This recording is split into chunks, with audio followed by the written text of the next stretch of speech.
యేసుక్రీస్తు కృప అనే ఒక మాటను వాడారు.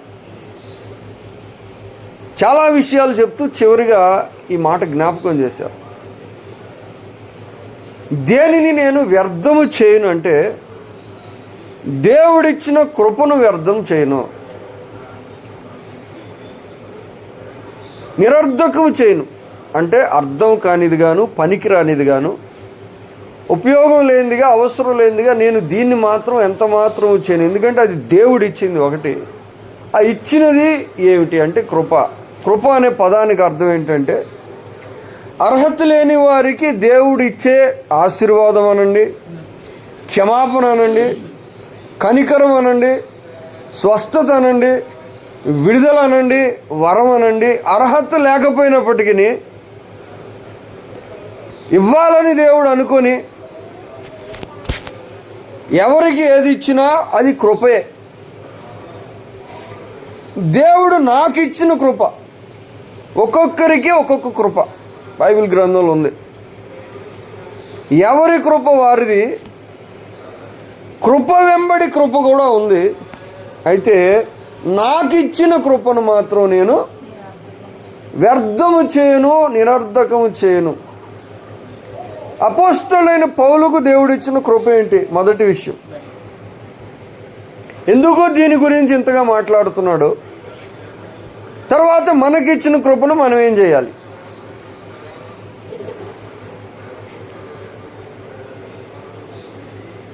మొదటి తిమోతి 1:12 చూడండి.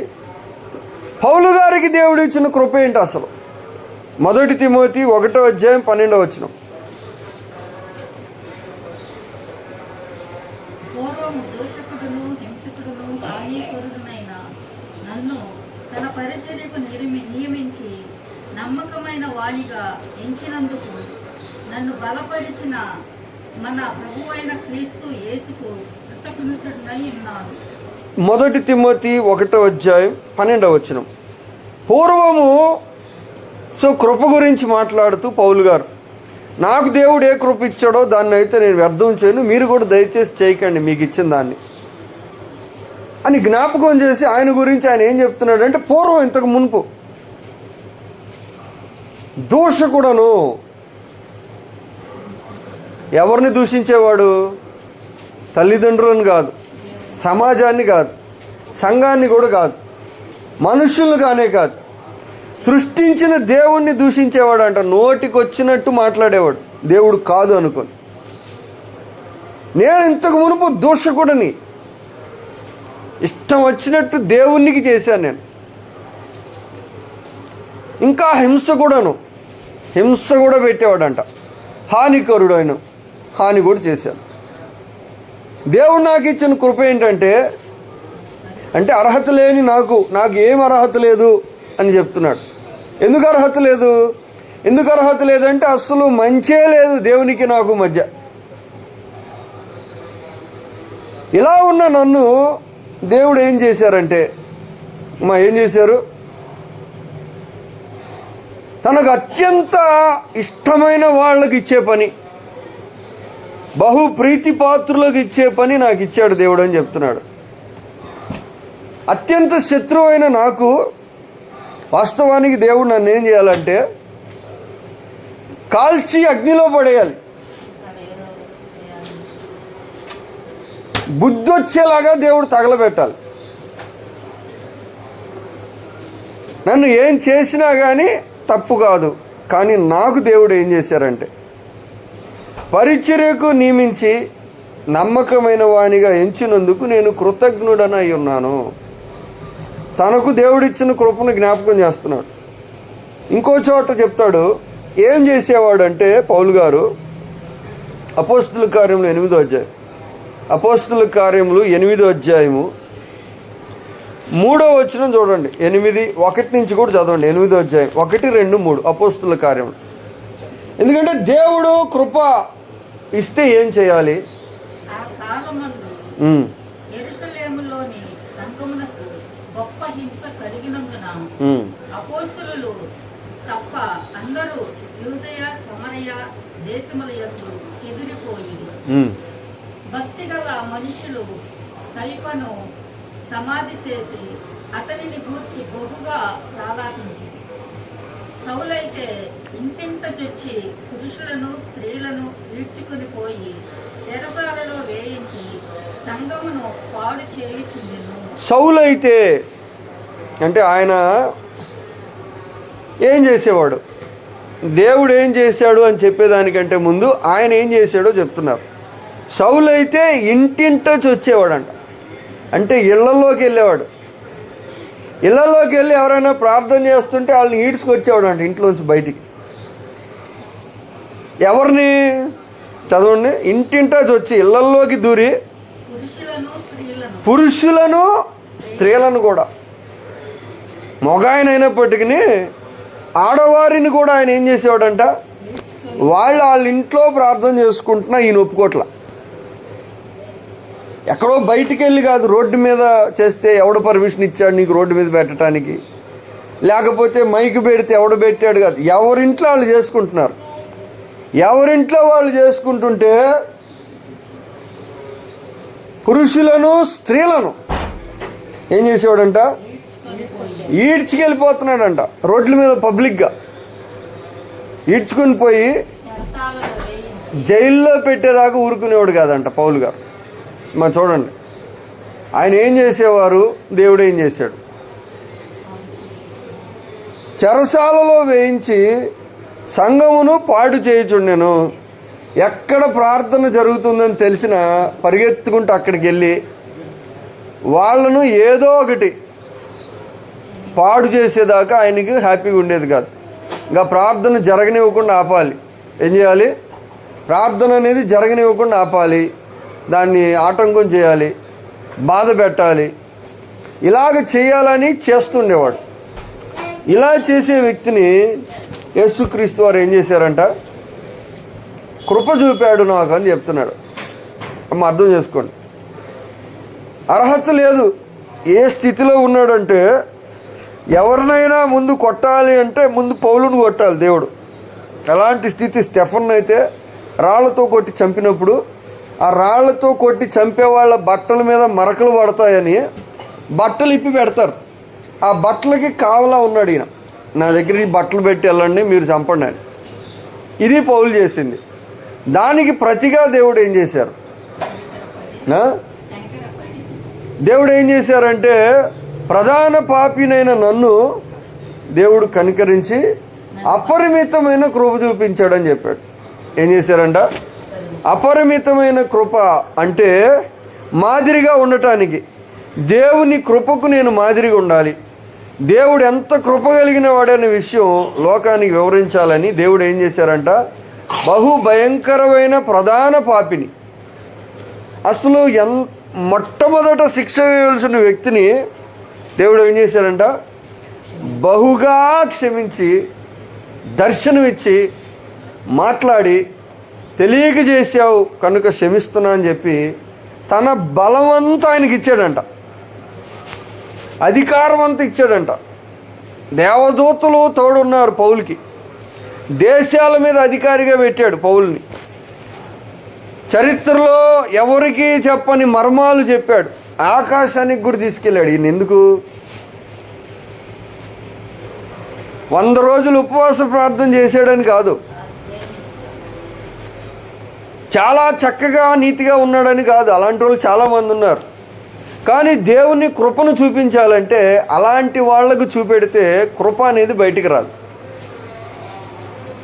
ప్రధాన పాపిని తీసుకెళ్ళి పైకి తీసుకెళ్ళాడు, ఏకంగా 3వ ఆకాశానికి తీసుకెళ్ళి కృప చూపాడు. నాకు నేను వేస్ట్ చేయటానికి లేదు అంటున్నాడు దేవుడు. నా కృప ఏమిటి కృప?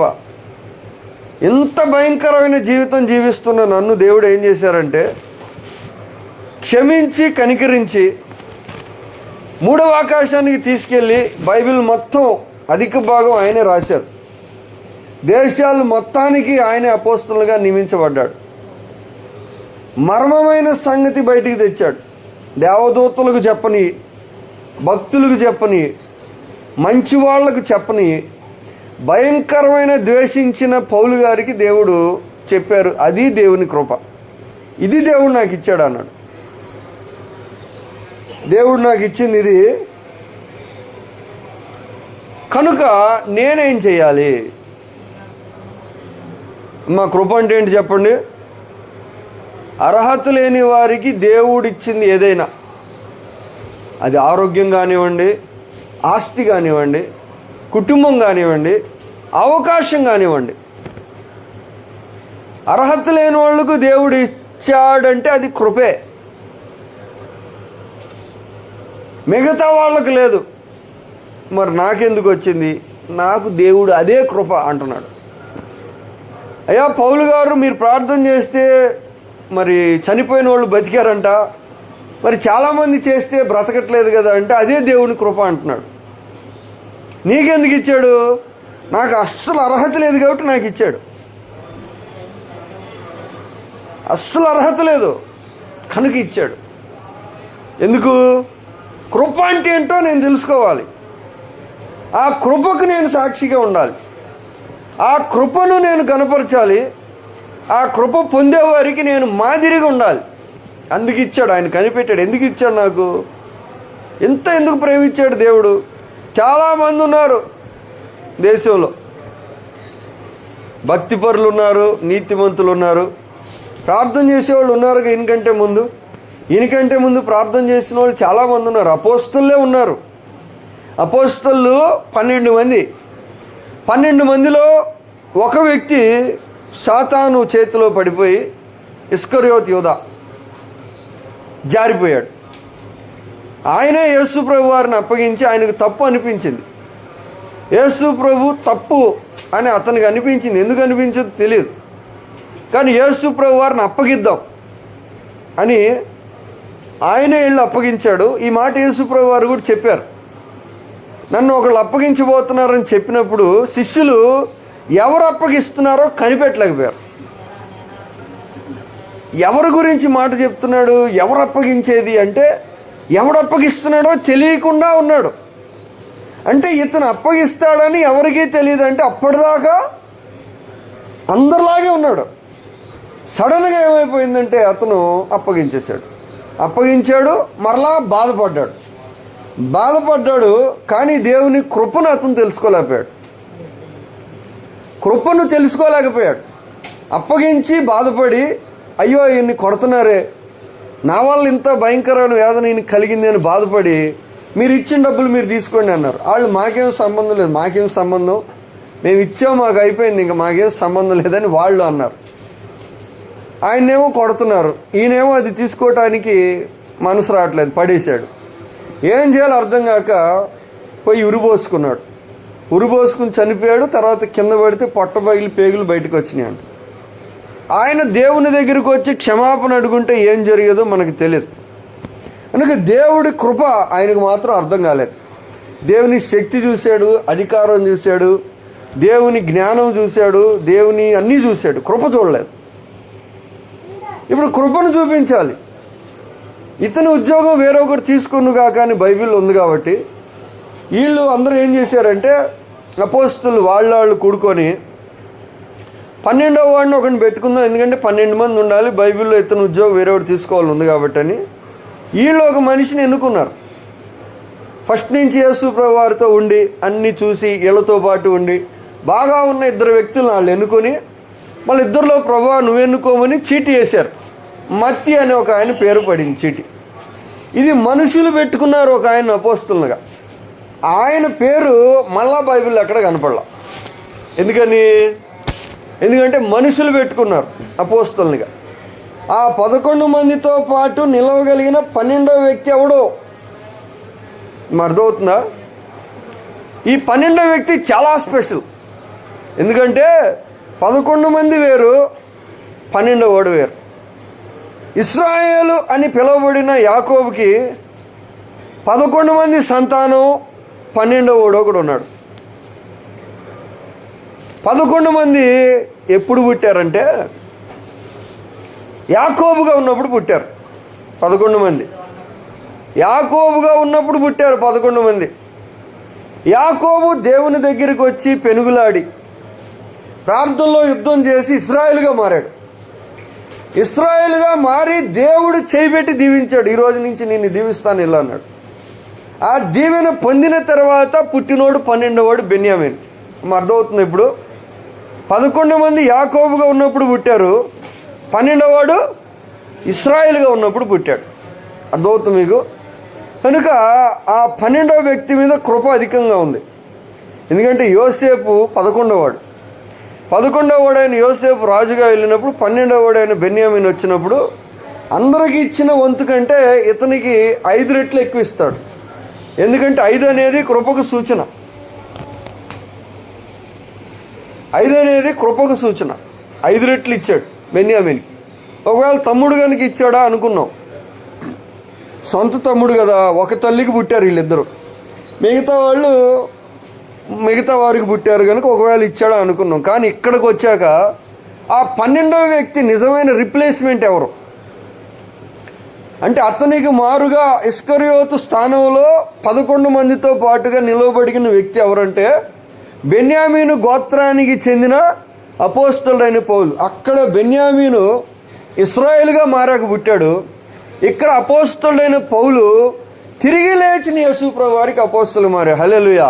వాళ్ళంతా చనిపోక ముందు పుట్టారు.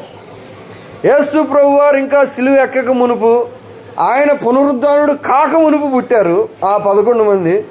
ఈయన చనిపోయి తిరిగి లేచి ఆరోహణమై మహిమలోకి వెళ్ళిన తర్వాత మహిమలోకి వెళ్ళాక పుట్టిన ఈయన. ఆ 11 మంది ఈయన ఒకడు ఎలాగో, ఈ 11 మంది ఈయన అలా స్పెషల్గా ఉన్నాడు. అపోస్తలుడైన పౌలు నిజమైన రిప్లేస్మెంట్. ఈయన దేవుడు కోరుకున్న వ్యక్తి, వాళ్ళు మనుషులు కోరుకున్న వ్యక్తి. మనుషులు కోరుకున్నారు, ఆయన పేరు తర్వాత వినపడలా. ఆయన కూడా దీవించుంటాడు, కానీ ఈ స్థాయిలో దీవించాల. ఇంత ప్రపంచవ్యాప్తంగా ప్రపంచాన్ని తలకిందులు చేసి ఎక్కడికి వెళ్తే అక్కడ అసలు మారకుండా ఉండే అవకాశం లేదు. అసలు మార్చిపడేస్తున్నాడు ఆయన. ఇంత శక్తి నీకు ఎక్కడికి వచ్చిందయ్యా? నువ్వు చిన్నప్పటి నుంచి బాగా భక్తిగా ఉన్నావా? వాస్తవానికి యేసు ప్రభు వారు రొమ్మున ఆనుకునే వ్యక్తి ఉన్నాడు యోహాన్. ఆయనకి ఇచ్చుండాలి ఇలాంటిది. ఎందుకంటే యేసు ప్రభు చిన్న శిష్యుల్లో చిన్నపిల్లోడు ఒక ఆయన యోహాన్, వయసు చాలా చిన్నది. ఆయన యేసు ప్రభు వారు రొమ్మున ఆనుకునేవాడు అంట. అంటే చాలా దగ్గరగా ఉండేవాడు. ఆయనకి ఇచ్చుండాలి. లేదా పేతురు గారు అభిషేకం పొందిన వ్యక్తి, ప్రత్యేకమైన కృప, ఆయనకైనా ఇచ్చుండాలి. లేదా చదువుకున్న వాళ్ళు ఉన్నారు, ఆయనకైనా ఇచ్చుండాలి. లేదా ఇంకొక ఆయన కత్తి పట్టుకుని దేవుని కోసం అంటే బ్రతికిన వాళ్ళు, వాళ్ళకైనా ఇచ్చుండాలి. వీళ్ళు ఎవరికి ఇవ్వట్లా.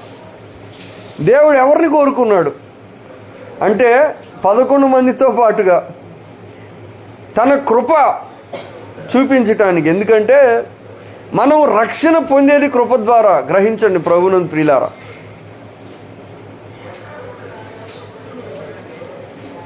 మనం రక్షణ పొందేది కృప ద్వారా కనుక కృపకు మాదిరి ఎవరిని పెట్టాలి అని దేవుడు కోరి ఏరి ఎవరిని తీసుకున్నారు?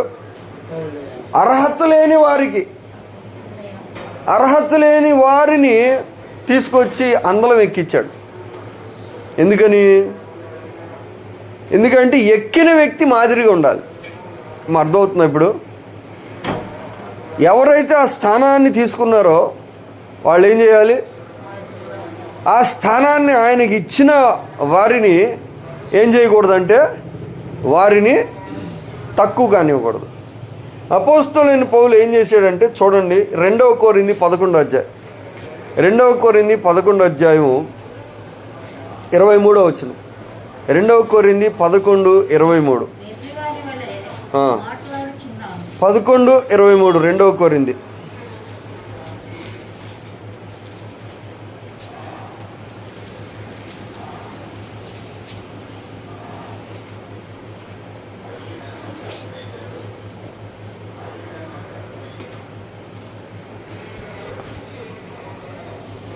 పదకొండు 23 2 కొరింథీ చదవండి అమ్మా.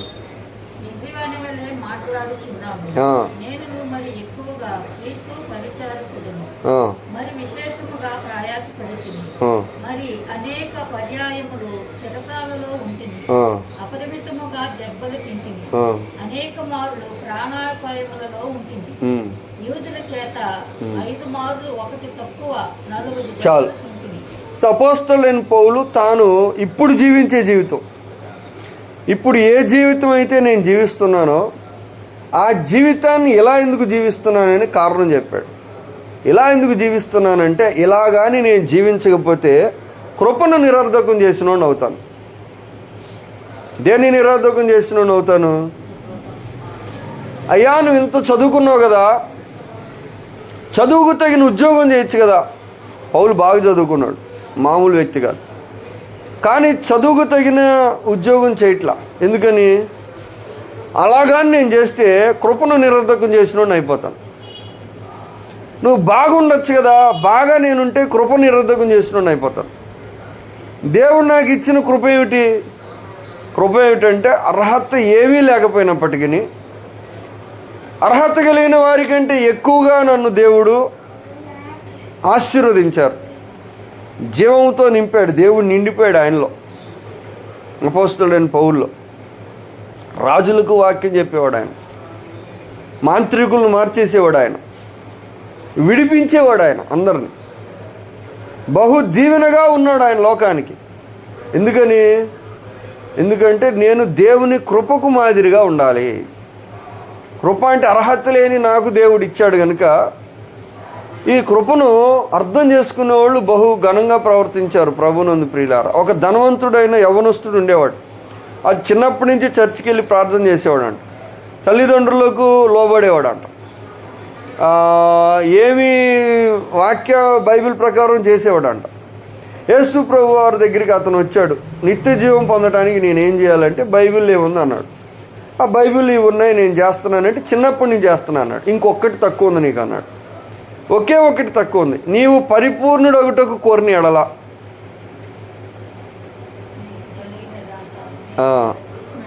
నన్ను వెంబడించమంటే ఆ యవ్వనస్తుడు ఏం చేశాడంటే బహు వ్యసన పడుతూ వెళ్ళిపోయాడంట. పరిపూర్ణుడిగా అవటానికి అనుకుంటే ఇలా చేయమన్నాడు. చిన్నప్పటి నుంచి మంచిగున్నాడు అతను. యేసు ప్రభువారు అతనికి ఒక మాట చెప్పాడు. ఏం చెప్పాడంటే, ఉన్నది మొత్తం వదిలిపెట్టి నా వెంటబడి రా, నువ్వు పరిపూర్ణుడు అవుతావు అన్నాడు. బహు వ్యసనపడి వెళ్ళిపోయాడు అతను. యేసు ప్రభువారు ఏం చెప్పారు? ఒకటి బైబిల్ మార్గం, ధర్మశాస్త్ర మార్గం, అంటే ఉన్నది ఉన్నట్టు చేయటం.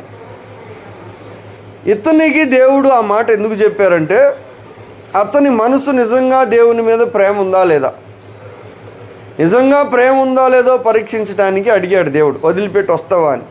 వస్తానంటే దేవుడు వదిలే ఉండు అనేవాళ్ళేమో, అక్కడే ఉండు పరీక్ష నీ కదా అనేవాడు.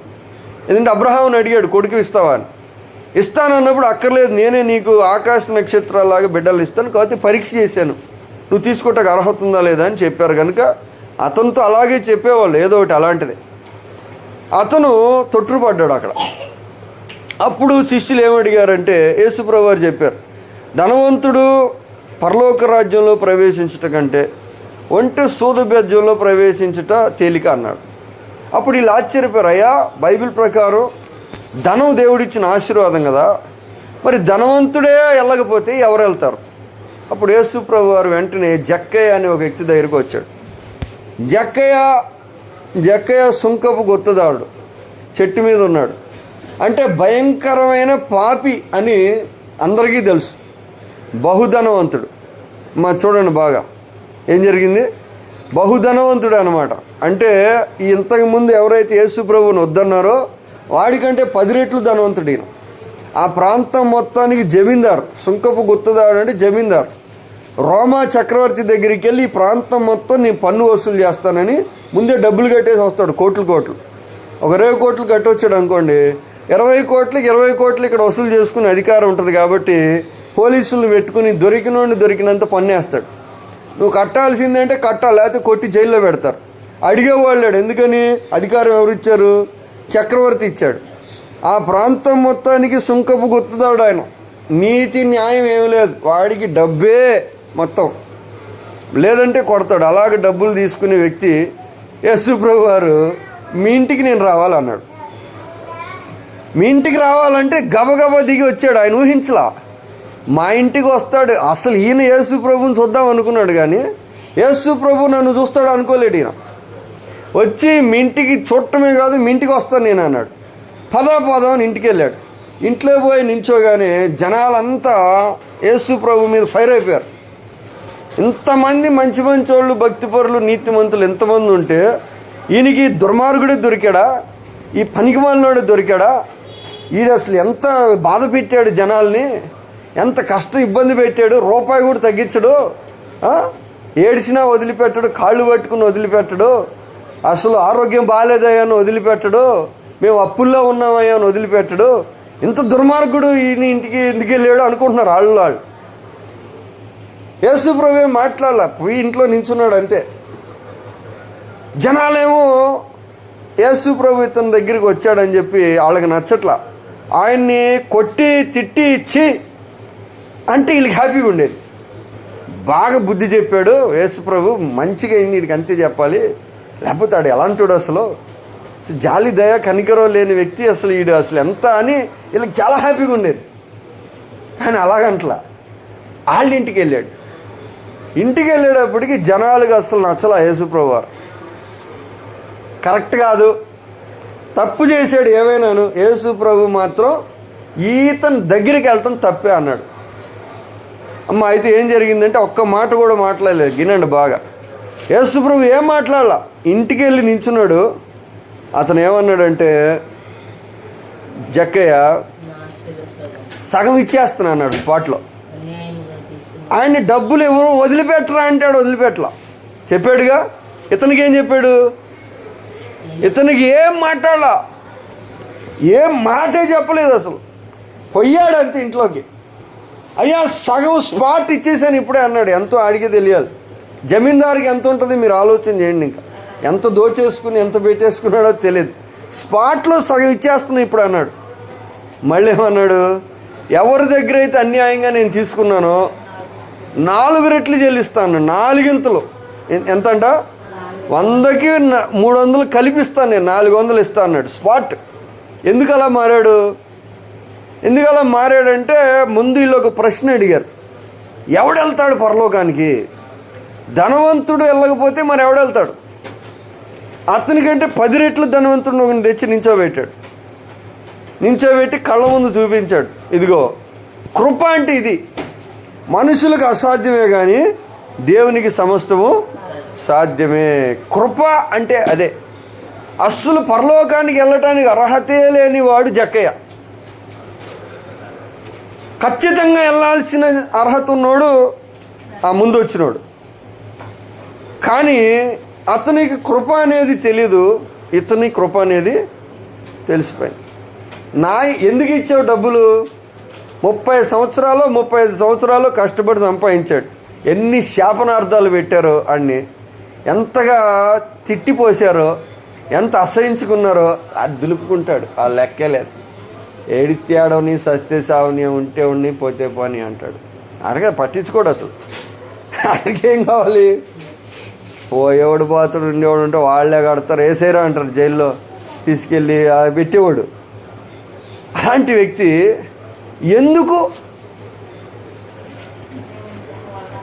ఎందుకు మారాడు అలాగా? ఎందుకు అలా మారాడంటే, బహు దుర్మార్గుణ్ణి, భయంకరమైన మనిషిని నేను, ఇంత భయంకరమైన వ్యక్తినైనా నన్ను కూడా దేవుడు ప్రేమించటానికి సిద్ధపడ్డాడంటే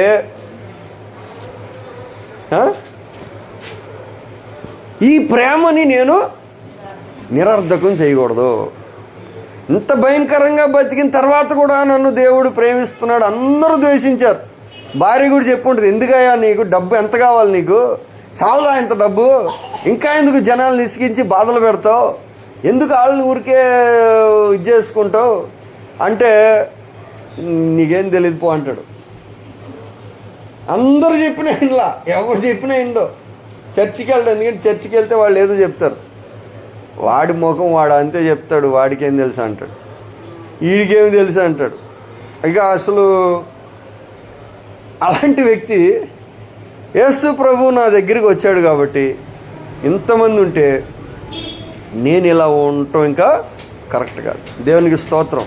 అర్థమవుతుందా? ఇప్పుడు పౌలు గారు ఇదే చెప్తున్నాడు, అంత భయంకరంగా బ్రతికిన నన్ను దేవుడు ప్రేమించగలుగుతున్నాడంటే ఈ ప్రేమ నిజమైంది. అర్థమవుతుందా? లాభం కలిగినప్పుడు అందరూ ప్రేమిస్తారు, మంచిగా ఉన్నప్పుడు అందరూ ప్రేమిస్తారు, సమాధానంగా ఉన్నప్పుడు అందరూ ప్రేమిస్తారు, ఉపయోగం ఉన్నప్పుడు అందరూ ప్రేమిస్తారు. నిజంగా ఎప్పుడు ప్రేమించినారో లేదో ఎప్పుడు తెలుసుద్ది?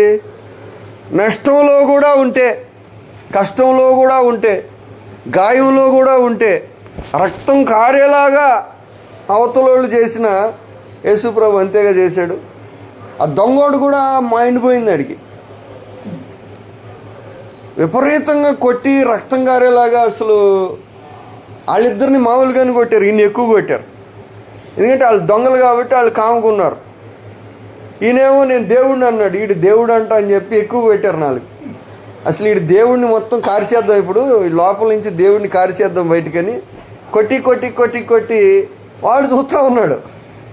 నన్ను కొట్టారు, ఎందుకంటే నేను కొట్టాను, నన్ను కొట్టారు. ఈయన ఏం చేయలేదు, తప్పు చెప్పట్లే. మళ్ళీ ఎవరో ఎందుకు కొట్టారు? దొంగతనం చేసాడు అంట్లా, హత్య చేసాడు అంట్లా, దోపిడీ చేసాడు అంట్లా, నేను నీతివంతుడిని అంటున్నాడు, అందుకు కొడుతున్నారు.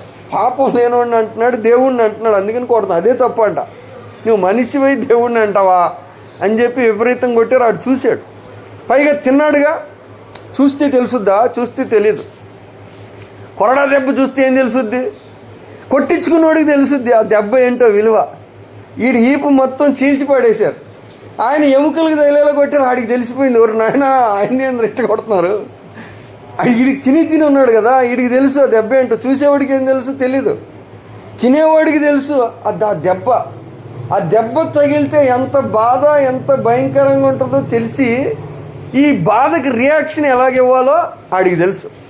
ఎన్ని బూతులు తిట్టాడో, ఎన్ని శాపాలు పెట్టాడో కొట్టేవాళ్ళని ఆడికి తెలుసు. ఇంత భయంకరంగా కొట్టి తిట్టిన ఈయన యేసు ప్రభు పక్కన సిలువలో ఉండగానే ఫస్ట్ మాట ఏమన్నాడంటే, ఏంటి ఫస్ట్ మాట? సిలువలో మొదటి మాట ఏంటి?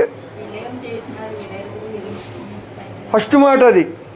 వీళ్ళు ఏం చేస్తున్నారో వీళ్ళకి తెలియదు కనుక క్షమించు అంటే వీడు మైండ్ పోయింది. ఎందుకంటే పక్కనే ఉన్నాడుగా, పక్కన సిలువ మీద వింటున్నాడు. ఈ దెబ్బలు ఇంత భయంకరంగా కొడితే ఈయనేమంటున్నాడు? ఆ దెబ్బలు తిన్నోడికి ఇది గట్టి తగిలింది ఈ మాట. ఆ దెబ్బల కంటే ఈ మాట గట్టి తగిలింది ఆడికి. అసలు ఇంత కొట్టిన తర్వాత క్షమించు అంటున్నాడంటే ఈయన ఖచ్చితంగా మరదవుతుంది. మీకు పౌలు గారికి తగిలింది దెబ్బ. ఏం దెబ్బ? తప్పు చేసావు కాబట్టి కొట్టుంటే కొట్టాడులే, నేను చేసాను కాబట్టి అనేవాడు. క్షమించాడు, ఎప్పటికీ మైండ్ పోయింది ఆయనకి. జక్కయ్యకి ఏమైందో, దొంగోడికి ఏమైందో పౌలుకి అది అయింది. వెంటనే రెండో మాట మాట్లాడాడు సిలువ మీద. రెండో మాట ఏంటి? ప్రభువా నీ రాజ్యంలో నన్ను జ్ఞాపకం చేసుకో అంటున్నాడు వాడు. ఎందుకు అడిగాడు ఆ మాట? ఎవరు చెప్పారు అడిగి? ఈయన రాజు, ప్రభు అని, దేవుణ్ణని. అందరూ కాదంటున్నారుగా. అందరూ ఏమంటున్నారు?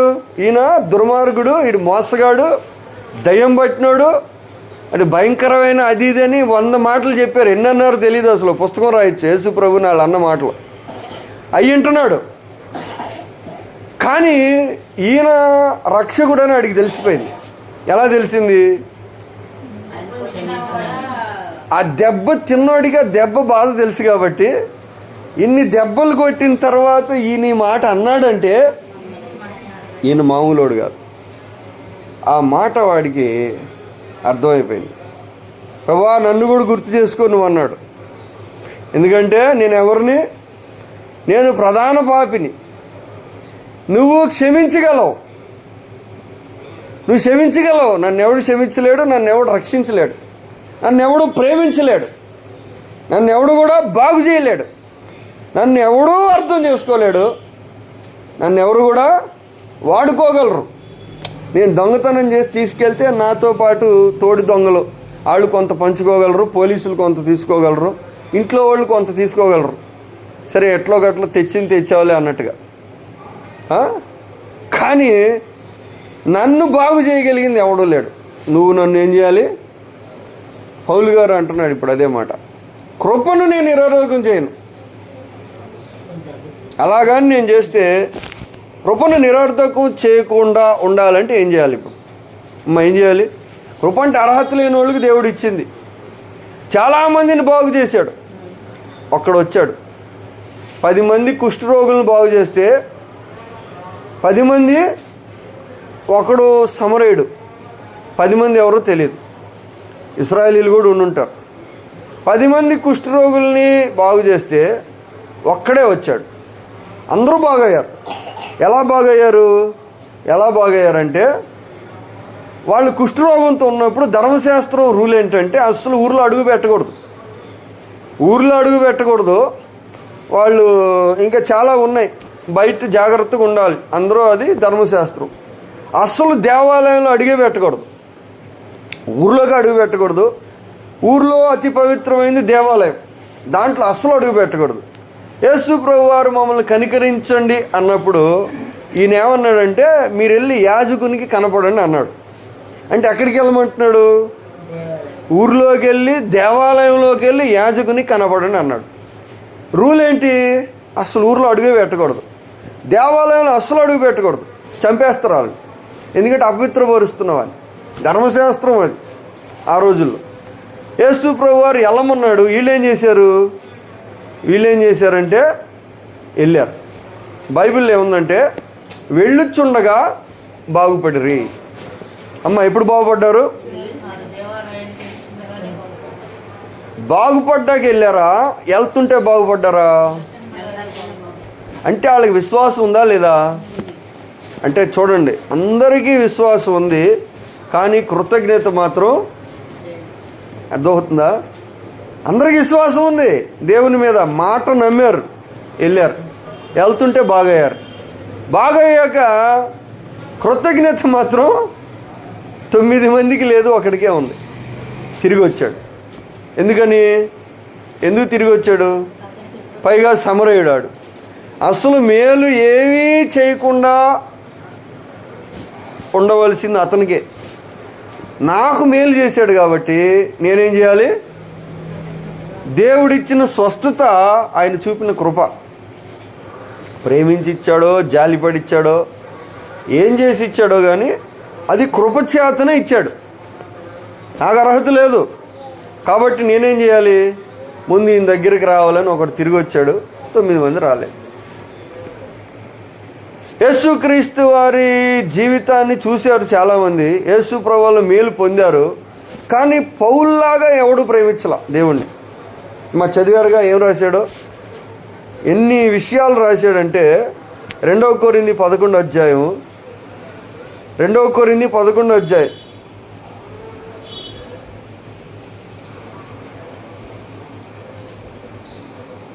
22వ వచనం చదవండి. 11 22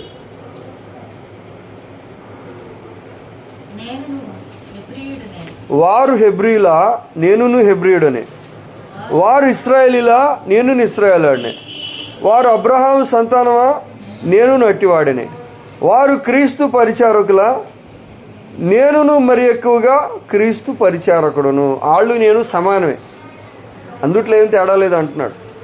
వాళ్ళు నేను అదే, కానీ విశేషముగా ప్రయాసపడితిని.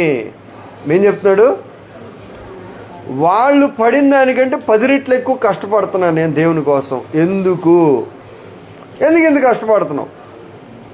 ఎందుకు ఇంత కష్టపడుతున్నావు అంటే ఏం చెప్పాడు? వాళ్ళు మంచోళ్ళయ్యా,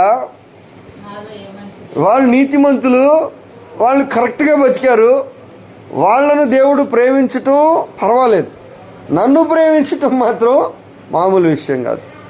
ఇంత నన్ను ప్రేమించాక నేను దానిని వ్యర్థం చేయకుండా ఉండాలంటే నేను మామూలుగా ఉంటే దాన్ని ఏం చేసినోడు అవుతాను? నేను నిరర్ధకం చేసినోడు అవుతాను అంటున్నాడు. అర్థమవుతుంది మీకు? విశేషముగా ప్రయాసపడ్డాడంట. ఎక్కడికంటే అక్కడికి, ఏదంటే అదే. ప్రాణం కూడా పెట్టాలి అంటే ప్రాణం కూడా పెట్టాడు. రోజుకి 10 సార్లు పెడుతున్నాడు ప్రాణం, ఇబ్బంది ఏం లేదు. 10 సార్లు పెడుతున్నాడు ప్రాణం, కాకపోతే ఎవరు తీట్లా, ఈయనైతే పెడుతున్నాడు. అంతగా ఎందుకు చేశాడంటే కృప నేను చూశాను కాబట్టి, కృపను నేను చూశాను కాబట్టి నిరర్ధకం చేయను. నేను నాది నేను చూసుకుని నేను బాగా ఉండి చెయ్యాలంటే ఎవరు తప్పు పడతారా? తప్పు పట్టరు. ఎందుకంటే వాళ్ళలాగా ఉంటే సరిపోద్ది. అందరు చేసినట్టు 11 మంది అపోస్తలులే, ఈయన అపోస్తలులే. వాళ్ళలాగుంటే సరిపోతుంది, కానీ ఈయనకి సరిపోవట్లే లోపల. లేదు, వాళ్ళందరూ ఒక ఎత్తు, నేను ఒకడిని ఒక ఎత్తు అన్నాడు. మరి విశేషంగా నేను ప్రయాసపడ్డాను అన్నాడు. ఎందుకయ్యా? ఎందుకంటే అర్హత లేని నాకు దేవుడు ఇచ్చాడు కాబట్టి, నిజంగా దానిని నేను విలువ కట్టగలిగితే, నేను అందరిలాగుంటే నేను తగ్గించినోడిని అవుతాను. మా అర్థం చేసుకోండి. ఎందుకంటే ఎవరి కృప వారిది. మనందరి జీవితంలో దేవుడు కృప చూపించారు. కృప అంటే ఏంటి? అర్హత లేకపోయినా దేవుడు ఇచ్చేది, అది ఏదైనా కానివ్వండి. అది అవకాశం అవ్వచ్చు, ఆరోగ్యం అవ్వచ్చు, ఉద్యోగం కావచ్చు, లేకపోతే వేరేది ఏదైనా కావచ్చు, వరం కావచ్చు, ఏదైనా కావచ్చు. అవకాశం లేని వారికి దేవుడు ఇచ్చింది కృప. మీ కృప మీకు ఉంది. ఎవరి కృప వాళ్ళకు ఉంది. ఎవరి కృప వాళ్ళకు ఉంది. ఎందుకంటే ఆయన కృప చూపుటలో శ్రీమంతుడంట, కనికరించటంలో సంతోషించేవాడంట. తన కొరకు, కృప కొరకు కనిపెట్టు వారి యందు, కృపను వేడు వారి యందు ఆనందించేవాడంట. అయ్యా నాకు అర్హత లేదు, కానీ నాకు ఇవ్వు అంటే ఆయనకి హ్యాపీగా ఉంటుందంట. అర్హత ఉంది కాబట్టి ఇవ్వు అనేవాళ్ళు పెద్ద సంతోషం ఉండదంట ఆయనకి. అర్హత లేదు, కృపను వేడు వారి యందు సంతోషిస్తాడు. అర్హత లేదు కానీ నువ్వు ఇవ్వగలవు కాబట్టి మాకు ఇవ్వు అనేవాడు చాలా సంతోషపడతాడంట. కనుక దేవుడు కృప అందరికి ఇస్తారు, కానీ కృపను మనం అందరం పొందుకున్నాం, కానీ ఆ కృపను మనము వ్యర్థం చేస్తున్నామా? ఈరోజు ప్రశ్న. నేను నిరర్ధకం చేయను అన్నాడు. కృపను మాత్రం నేను వేస్ట్ చేయను. ఎవరికి చెయ్యింది నాకు చేశాడు, ఎవరికి ఇవ్వంది నాకు ఇచ్చాడు, నాకు ఇవ్వకూడదు నాకు ఇచ్చాడు, నేను ఊహించింది నాకు చేశాడు. కనుక నేనేం చేయాలి? నేను దీన్ని నిరర్ధకం చేయకూడదు. ఈరోజు మన జీవితంలో కూడా దేవుడు కృప ఇచ్చారు. ప్రభునందు ప్రియులారు, తెలుసుకోవటం కృప. నా నామంలో మీరు అడగండి అన్నారు, అదే కృప. అడిగే అవకాశమే కృప. అర్థమవుతుంది మీకు? దేవుని సన్నిధిలో ఆయన నామంలో ప్రార్థన చేయటమే కృప. దానిని మనం నిరర్ధకం చేస్తున్నావా, వాడుకుంటున్నావా? ఇది ప్రశ్న ఎవరికి వాళ్ళు వేసుకోవాలి. దేవుడు నాకు జీవితం ఇచ్చాడు, దీన్ని నేనేం చేయాలి? నిరర్ధకం కూడా చేయొచ్చు. ఎలాగా? నిరర్ధకం కూడా చేయొచ్చు. పూర్తిగా దీన్ని పనికి రాకుండా వేస్ట్గా చేయొచ్చు.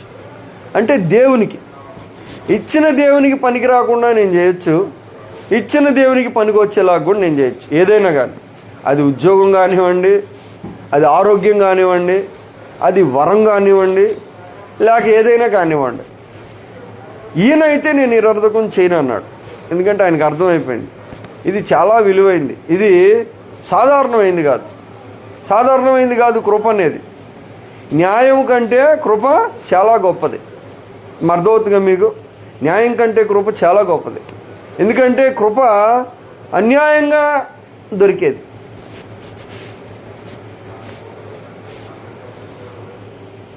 కనుక మనమందరం కృప పొందాం దేవుని దగ్గర.